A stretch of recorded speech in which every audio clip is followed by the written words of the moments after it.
Hi you all, welcome to Pack Rat's Shack. I'm Packy. Today I'm sharing with you a job I had done for a return client. I fit this in between other jobs over a couple months' time. They called me in because there were many things that needed addressed and they had no idea where to begin. Although in this overview I touch on the main things that needed attention, I did not go over every single detail that needed done.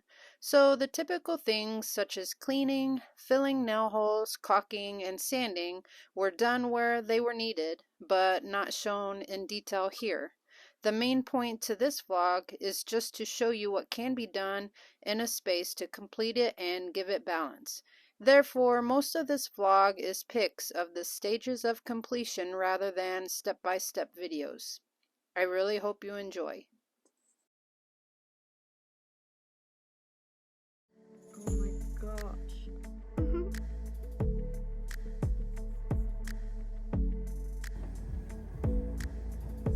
Even this Day that we're dropping off the curio cabinet.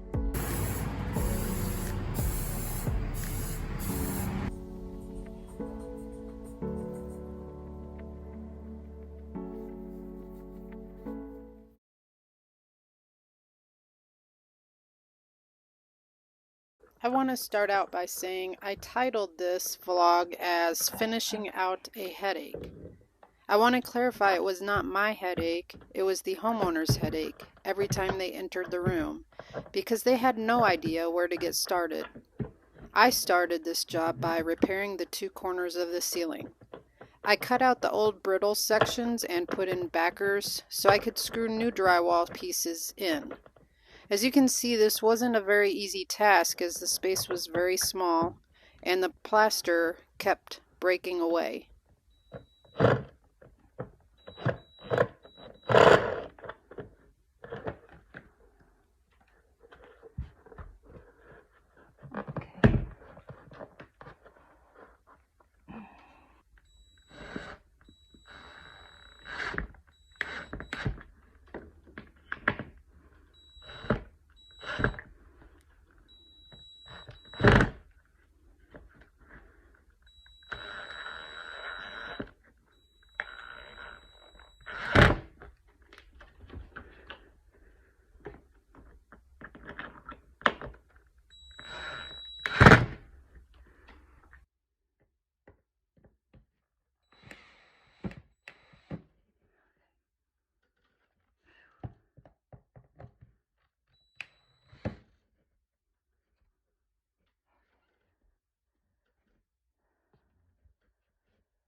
Then I proceeded with taping, mudding, and blending in the texture of the ceiling.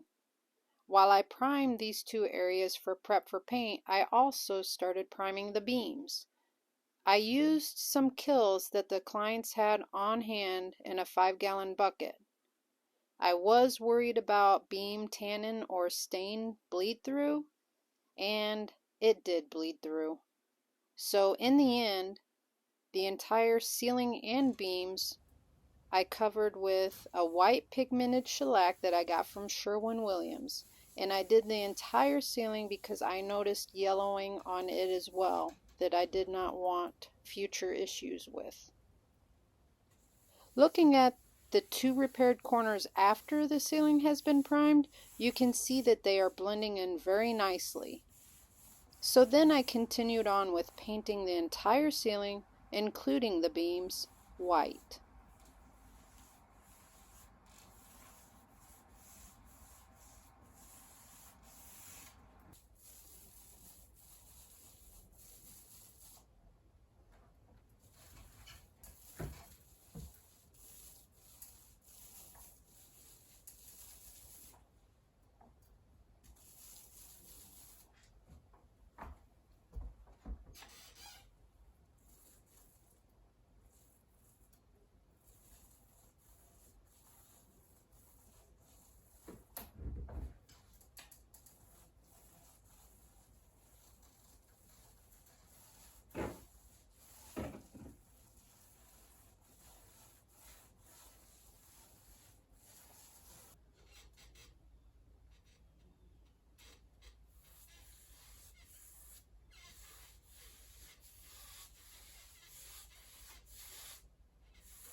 my gosh, I forgot about this.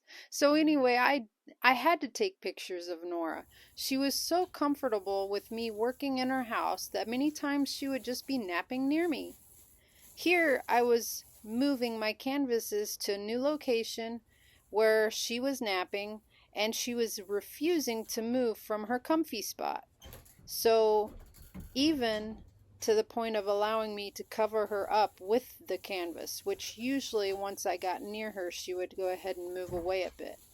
Anyway, eventually she moved on, so I was able to continue on with painting this ceiling.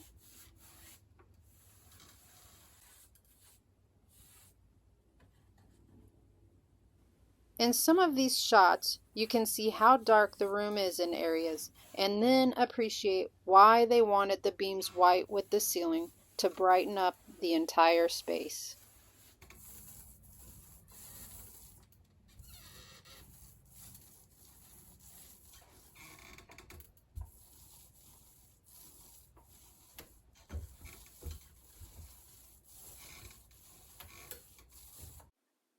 Next, we need to trim out all of the beams and the ceiling. You can see the open spaces at the ends of each beam and the cracks at the meeting of the ceiling to the wall. There's also cracks at the meeting of the beams to the ceiling. I used 1x to trim almost everything in this space. Here I ripped 1x4s down into 1 1/8 inch strips on my table saw. I installed them flat to the ceiling between each beam.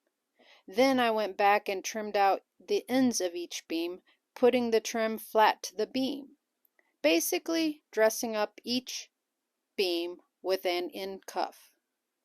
Of course, all of this trim installation is followed up with caulking all the cracks along the beams and ceiling and filling in all nail holes before a final coat of trim paint is put on. This trim paint is the same throughout the entire house. Then I set into the task of whitewashing the brick around the fireplace. This brick originally was natural, while the brick wall in the second room was whitewashed. This probably was okay originally when the rooms were not open to each other. Now the space is completely opened and the walls can be viewed side by side at all times. As you can see, I already have one coat of whitewashing on. In the picture it's hard to see because there is so much more light from the outside washing the wall on the left. And it is so much darker for the wall on the right, as it is set back, behind, and further away from the daylight source. But I believe after returning the next day and looking at it, after it had dried, that my whitewashing may have been a little too thin and not left enough color. So I decided to put another thin coat on. And since I haven't done this in a previous video, I decided to show how I am doing it here. I don't really have measurements. I just water down my white paint with what I feel like is a thin enough base, and then I roll it on over the entire surface because the roller holds more of the watered down paint than what a brush would be dripping behind. Then I use a brush to work it into the mortar cracks and any areas that I feel need to be a little darker.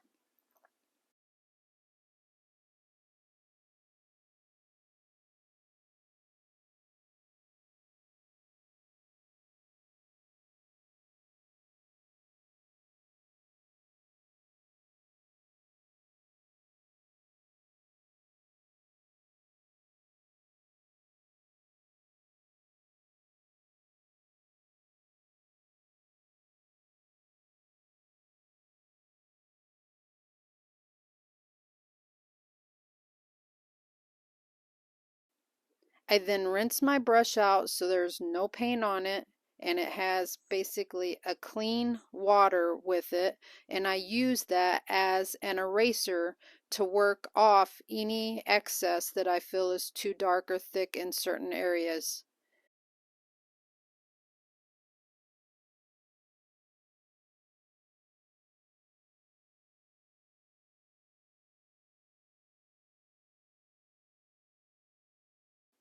This is kind of like an artist at work.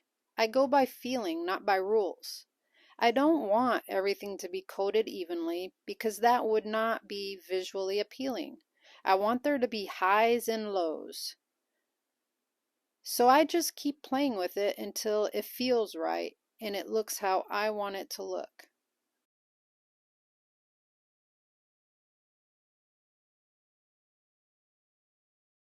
Here I am just showing that I take time to help clients make decisions. They were unsure how they wanted this carpet that was recently installed to be finished at the edge of the step.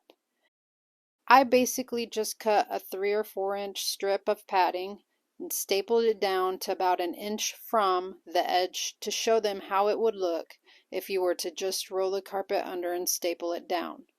So they were able to make their decision and call the carpet installer back.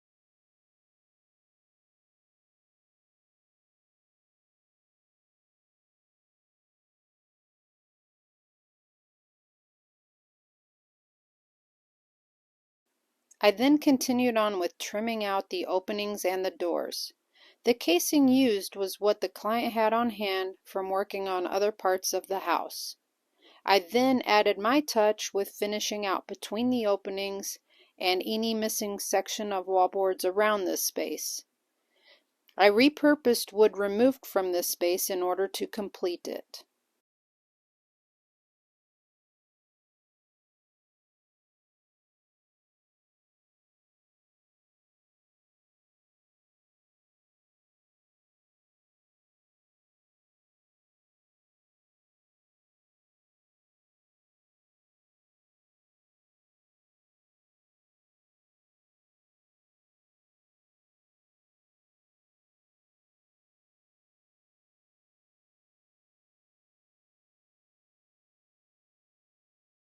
So now we are at the last thing that needs finished out, the top edge of all of the wainscoting. Here I use 1x4s to make the mini shelf along the top. I use a shoe trim along the underneath area to serve two purposes. One, it covers the unsightly cracks that would be left from the uneven heights of the wainscoting boards. Two, it adds some depth and stability to the mini shelf above. After all this is installed throughout the two rooms, I of course have to fill in any uneven splices with wood epoxy and sand back, caulk all the cracks, fill all the nail holes, and then prime and paint. Here is the final reveal of the two spaces. This is where my job is done, but the homeowner still had a few tasks to address. They will be painting the upper section of all the walls, refinishing the step, replacing the exterior doors and windows eventually, and covering the lower room's concrete floor with a finish yet to be chosen.